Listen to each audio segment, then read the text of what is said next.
मरूफ अदाकारा के साथ सरेआम बदसलूकी वीडियो वायरल। बॉलीवुड की मरूफ अदाकारा निधि अग्रवाल एक फिल्मी तकरीब के दौरान इस वक्त खौफनाक सूरत-ए-हाल से दो चार हो गईं जब बेकाबू हुजूम ने उन्हें चारों तरफ से घेर लिया। ये वाकया उनकी आने वाली फिल्म दी राजा साहिब के गाने साहिना साहिना की लॉन्च तकरीब में पेश आया, जिसके बाद सिक्योरिटी और इंतजामी नाअहली पर शदीद सवालात उठने लगे हैं। सोशल मीडिया पर गर्दिश करने वाली वीडियोज में देखा जा सकता है कि जैसे ही निधि अग्रवाल इवेंट खत्म होने के बाद बाहर निकलती है, मर्दों का हुजूम उनके इर्द गिर्द जमा हो जाता है।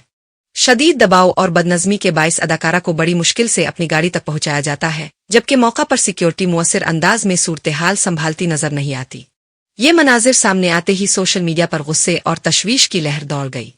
सार्फीन ने सवाल उठाया कि आखिर फिल्मी तकरीबात में ख्वातीन फनकारों की हिफाजत के लिए ठोस इंतजामात क्यों नहीं किए जाते।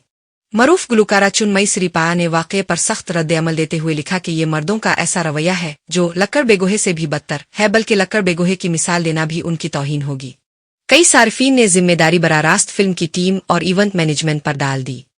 एक तबसरा निगार ने लिखा कि ये मद्दाहों का जुनून नहीं बल्कि नाक़िस इंतजामात का नतीजा है, जहां भीड़ को कंट्रोल करने का कोई वाज़े निज़ाम मौजूद नहीं था। बाज़ अफराद ने तो यहाँ तक कहा कि ये लोग मद्दा नहीं बल्कि मद्दाहों के भेस में दरिंदे हैं।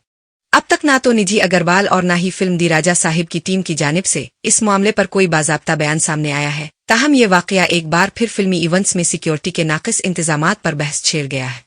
वाज़े रहे कि निधि अग्रवाल ने फिल्म मीना माइकल से अपने फिल्मी सफ़र का आगाज़ किया था और बाद अज़ा तिलगो और तुमुल सिनेमा में अपनी शनाख्त बनाई। वो जल्द हारर कॉमेडी फिल्म दी राजा साहिब में नजर आएगी, जिसमें प्रभृत संजय दत्त और मालाविका मूनन भी शामिल है। फिल्म 9 जनवरी को नुमाइश के लिए पेश की जाएगी।